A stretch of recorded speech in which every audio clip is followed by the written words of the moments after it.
back to another episode of ATtalks, everybody. We're still doing college talks. This is episode 2 of Tips and Tricks. We have some awesome guests with us today. It's probably going to be about 15 or 20 minutes. Do we mind going around and doing a little quick introduction of who we are and where we're working or the setting that we're in or experiences, whatever you want to share with the Twitter people? It doesn't matter who starts. Chris, you want to start because you were on the other episode of Tips and Tricks? Sure. My name is Chris Blocker. I work at LaGrange College, a Division III school in LaGrange, Georgia, and I've been a certified AT in the collegiate setting for 6 years.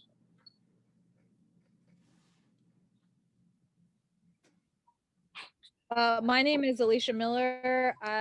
I've been a certified athletic trainer for 20 years.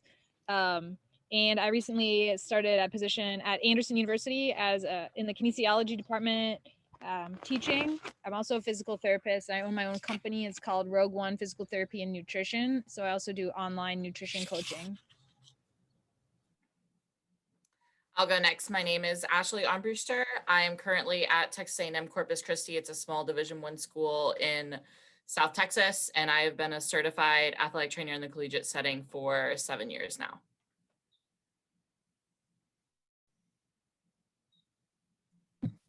I'll go next. My name is Eleni Rhodes. I'm finishing up my 3rd year of certification and my 1st year in the collegiate setting as a full-time athletic trainer. And I'm currently working in South Carolina. I'm Sal Cervantes, working at University of the Incarnate Word in San Antonio, Texas. Just recently took a position in this January as the director of sports medicine in the department, but been with UIW for 4 years, going on my 5th year coming up.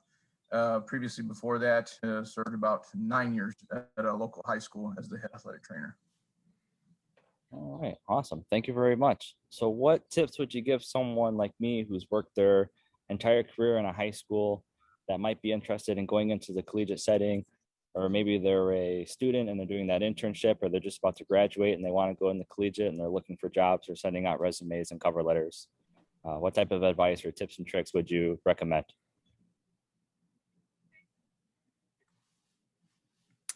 I'll go ahead and start off with something that I think is important. Pretty much when you're applying for any job, or especially I think in the collegiate or even professional setting, you really need to make sure that like your resume cover letter are outstanding. Like make sure that you're having multiple people look over it to avoid any typos. I know people who literally have not gotten jobs because they like misspelled names on there, like, oh, I went to school here, and they like misspelled it. And they're like, people kind of see it as like, oh, like they're not paying attention to detail, like, and stuff like that. I think that what's really important is highlighting all the experiences that you have. Don't just put like for your clinical rotations, like assisting in evaluations, taping and rehab, like put things there that are different than what like a standard athletic training student would do. So if you helped with a specific like surgical rehab, or if you were in charge of something, like make sure that you're highlighting those things that kind of make you stand out. Because if you just kind of list everything, then it doesn't make anything seem more important than like someone else's resume who comes across. And I would say for cover letters, the cover letter is not just rewriting your resume in a sentence form. You really want to be able to expound on things that you've written in your resume and talk about some experiences, and also like talk about why you're looking for that specific position, or why do you think you would be a good fit. So I think it's kind of like the first thing, because that's right off the bat, like you sending in a resume or cover letter. Now, would you happen to know any groups out there that have templates of resumes and cover letters that people could use that aren't very strong writers, or just curious? So you can, like, if you just Google resumes and cover letters, you can find a ton of examples. I'm also a co-creator of a Twitter account called All Things AT.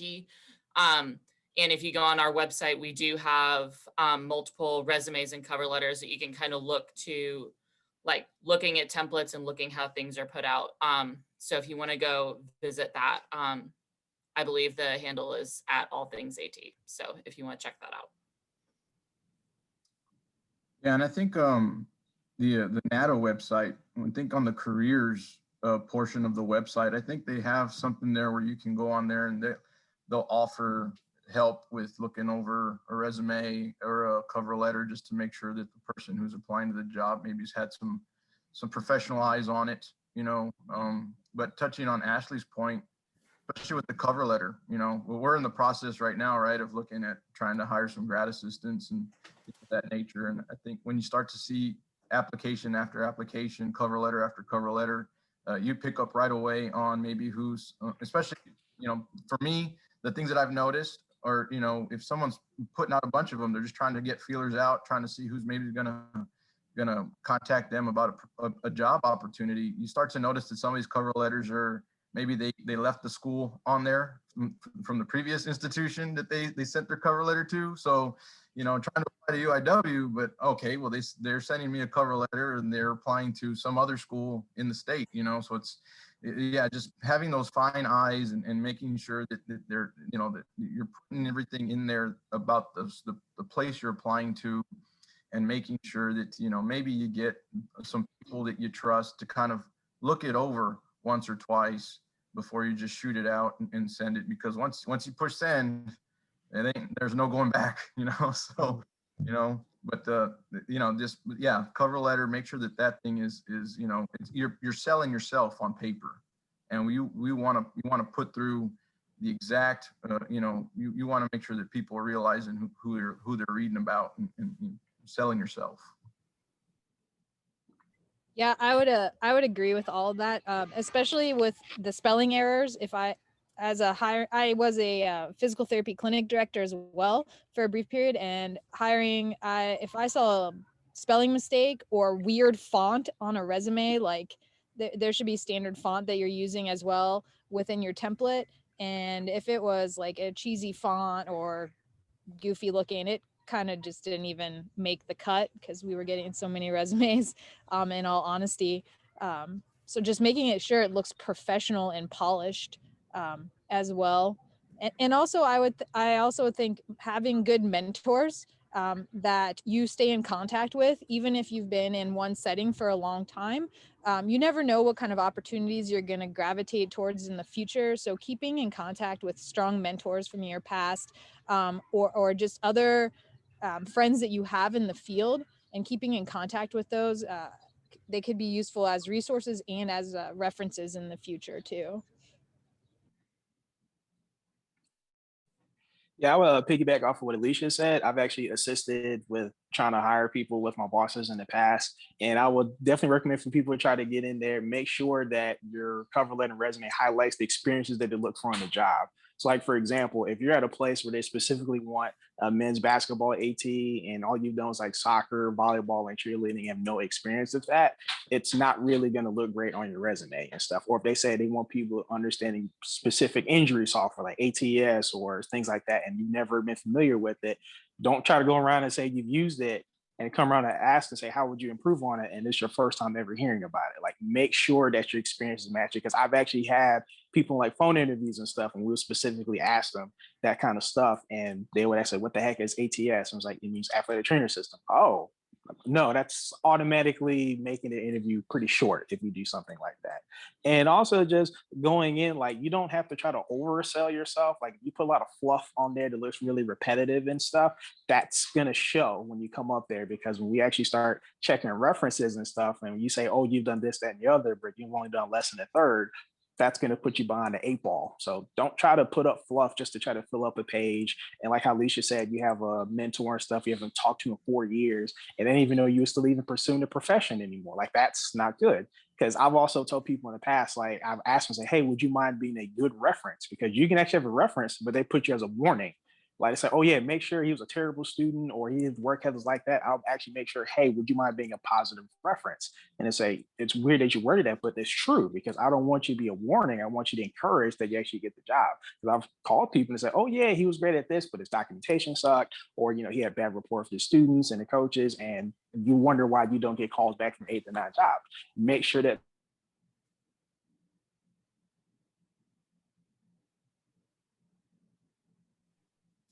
Hello? Are we still here? Yeah, I think. Oh, we lost Chris. Oh, he's back, I think. Are you back, Chris?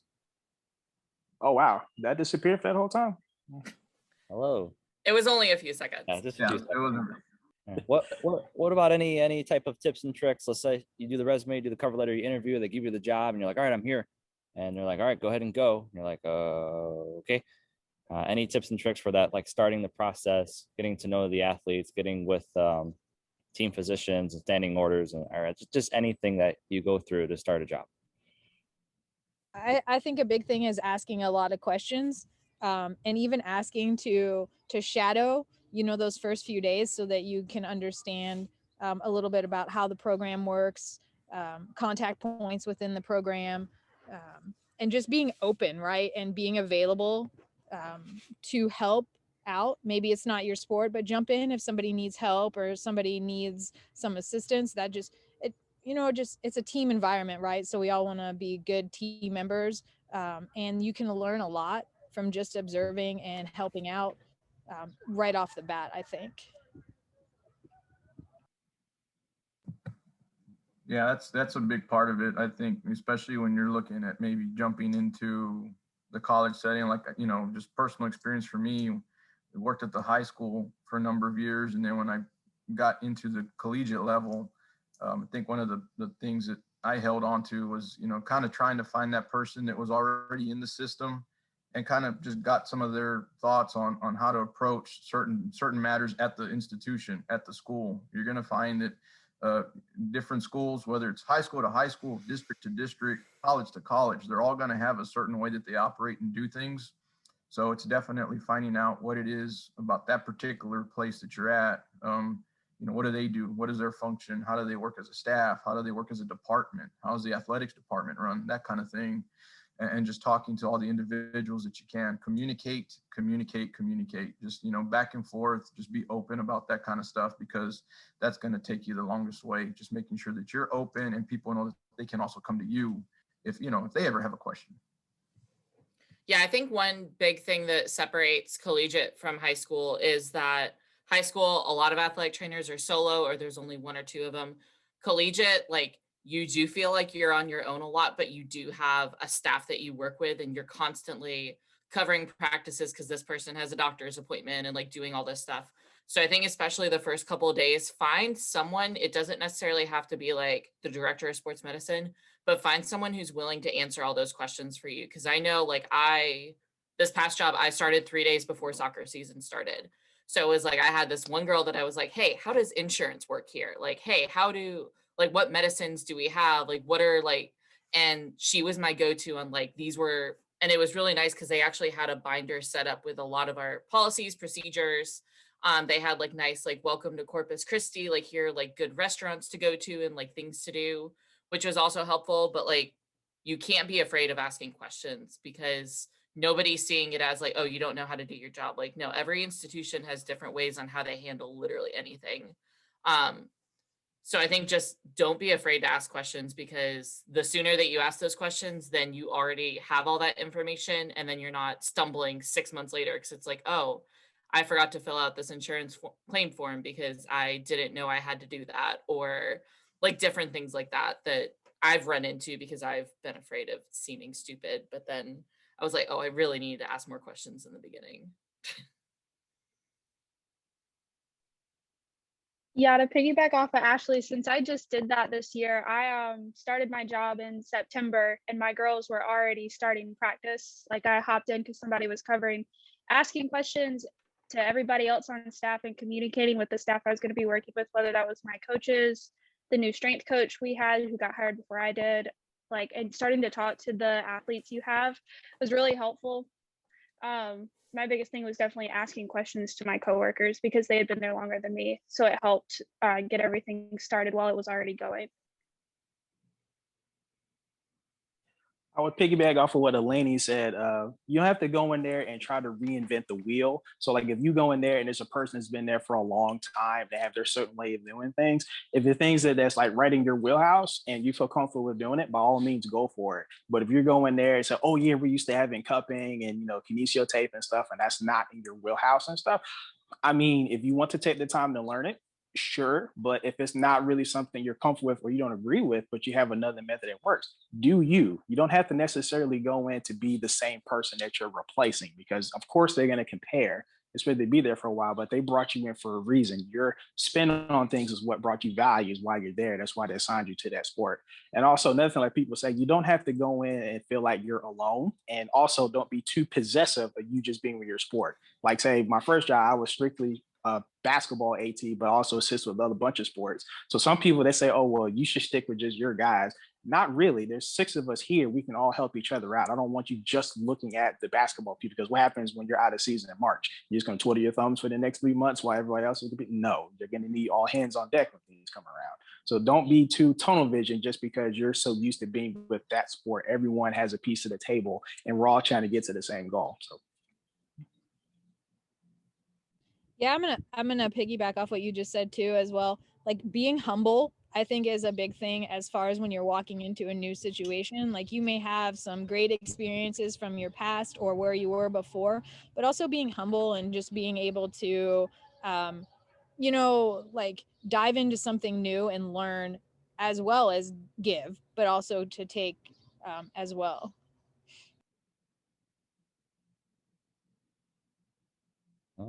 Any other tips or tricks anybody wants to throw out there before I ask Alicia tips and tricks on transitioning into an educator role? I would say just going back to the beginning, I'll just touch on this real fast. Kind of going back to the references. Also remember that people that you don't list as references will be called too. So I know that I've had students ask, or like I've gotten calls like, hey, this student like listed that they were at this school, you were a preceptor. What do you know about them? And like they were a terrible student, which is why they probably didn't ask me to be a preceptor. But then it's like, hey, this is what I noticed, even though I didn't work directly with her. And I know like I've been applying for jobs and they've called people that I didn't list as references. So then it's like, just remember that every single person that you've met, or even people who graduated from the same school 3 years before you did, like people are going to call because there's so many connections. Like it really is a small world. So just make sure that you leave as positive an impression as you can on everybody, because if you were a bad student or if you had a bad experience, someone will find out about it. Yeah, and that's that brings to mind for me, you mentioning that kind of stuff, is be very mindful of your social media pages, like with your Facebook, your Twitter, Instagram. I mean, people don't realize how much they put themselves out there when they're posting stuff like that, when they're posting things on their pages, but that's one thing as someone who's looking to hire, we go to those social media pages now. That's the thing that we do nowadays. And you get a good idea of the character and personality that a person an individual might have. And, sometimes that can make or break whether you make a call to somebody as a candidate.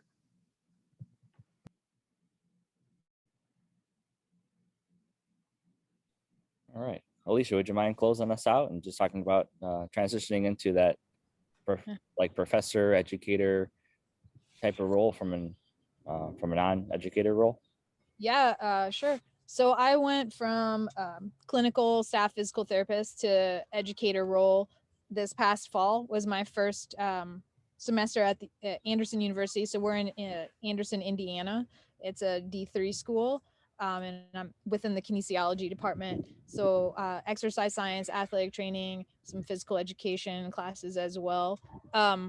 Honestly, I had no clue what I was doing. I had to ask a ton of questions. So I had the knowledge base from, the rehab perspective and the injury prevention perspective and fitness and wellness, but I did not know how to use any of the electronic media that they use to teach as their teaching platform.